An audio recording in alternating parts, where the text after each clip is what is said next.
Chapter 2. Enith year 80, the milestone was met, and the people celebrated. Families came out to watch the displays in the air, to eat nourishing meals on the grass or at tables. This was the first time the upper society shared spaces with the lower society. The leaders gave their speeches and warm words to the masses. Then, there in the sky, a faint flash of light, an explosion in their upper atmosphere. In their minds, it is dismissed as a firework afar off. Then, in succession, 5 more like explosions. The panic on the ground was no match to the frantic situation at the space fortifications. The soldiers at their stations called down to their commanders to recommend a counterattack. The warning sirens blared across the Enitian homeworld. Families found their loved ones and moved them safely to their abode. The Enith Defense Forces mobilized to meet the attacking forces beyond the fortified rim. The reserved army found their stations. This was the beginning of the 10 Years' War, a war that would shape alliances and weaken the Horde. Days upon days, the war began with Enith's fight for survival. There came forward a great leader amongst his people, a military leader, the Grand Admiral. His speeches before the forces in which he has charge were electrifying. They inspired many and washed away the fear from their hearts, from the hearts of these Enetians. The Enskind were never made to fear, yet they too were concerned for what may come. Never the matter.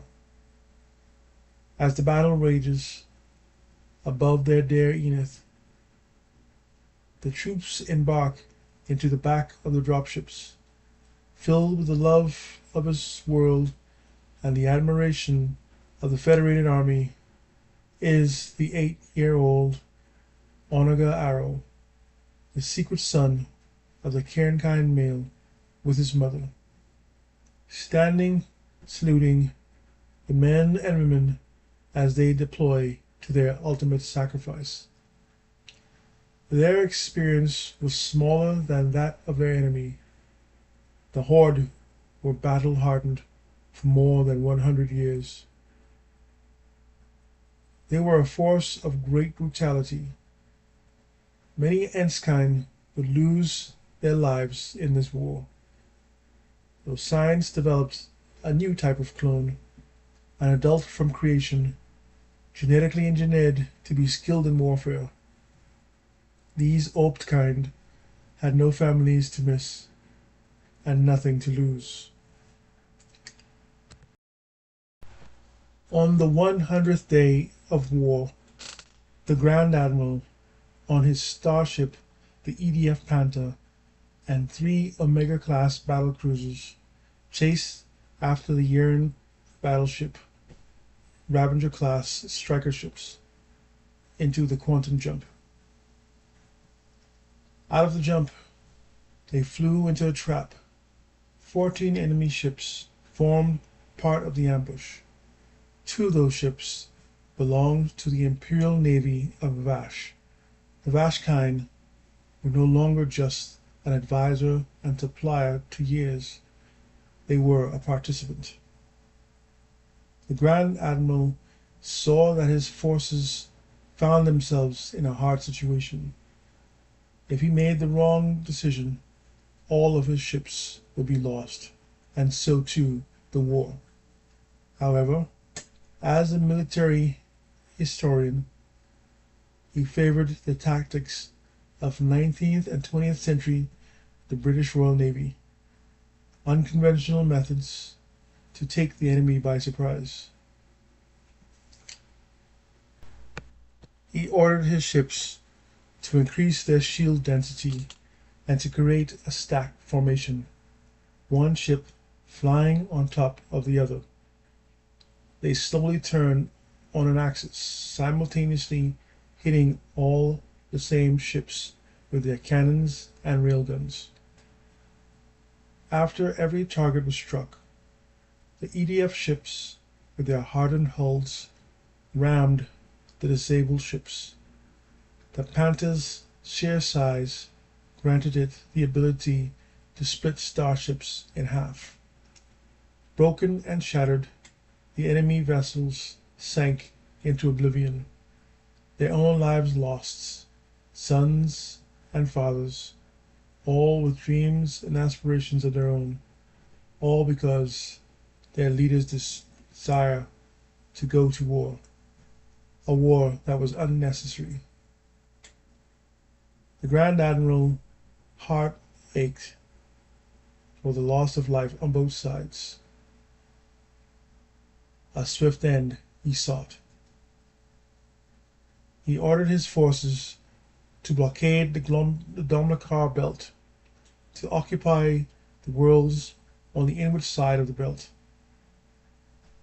The gun dogs, Enith's most elite soldiers, conducted sword raids on the outward side of the belt and on Yhears. Raids on the space docks to destroy all of the new battleships, destroying the new battleships being made, destroying mines and military installations. The Grand Admiral determined within his mindset that with the type of enemy that Enith and her allies faced, a decisive action must occur. An action that pushes the enemy into a grave position of weakness, the point of no escape.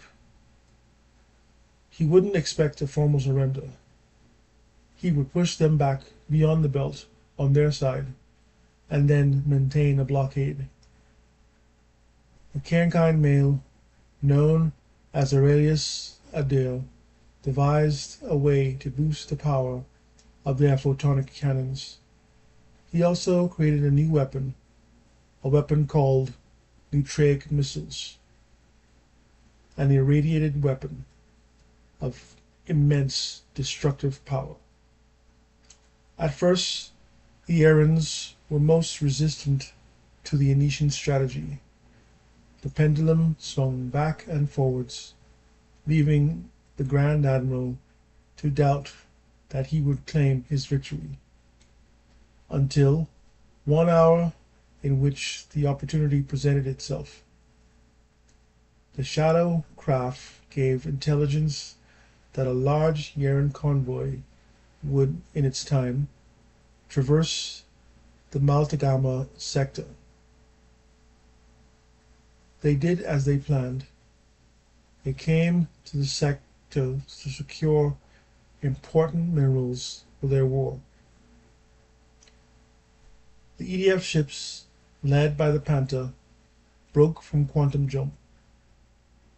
They launched the missiles onto each target and quickly jumped away. The shields were down. The destruction was devastating. Grand explosions ripped through the bulkheads. Shock waves flattened all in its path. The survivors suffered a poisoning in their blood that caused mutations even into their genetics. As the Vash King learnt of this devastation, he was sore displeased and afraid of his enemy, more so for the destruction of his kingdom. He desired to relent. He ordered the end to this war. He pulled his forces back to behind the belt. There was great discontent amongst his forces and the forces of Yhears for revenge that they were not allowed to taste. It would have been foolish to fight an enemy with such a powerful technology. The war was not at an end, rather, it was postponed.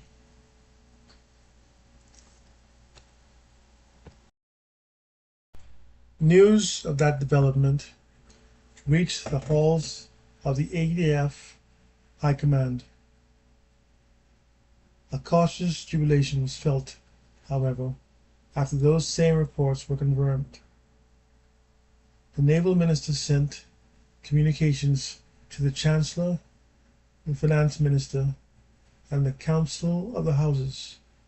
As such, the chancellor declared a week of celebrations. Enith has fought her first war and emerged victorious. Everyone in that world believed truly that everything and anything was possible for them. Adair, the Cairngorm male, watched secretly from his car. His secret family, as the now 12-year-old Onaga Arrow and his mother. He watched as they played together in their front yard. Happiness grew in his mind and his body. He lifted his platinum wand, pressed the activation button, and a soft buzz, followed by a black light on the tip, occurred. He touched it to his face, and his face transformed to a completely different face. He went out to spend time with his family.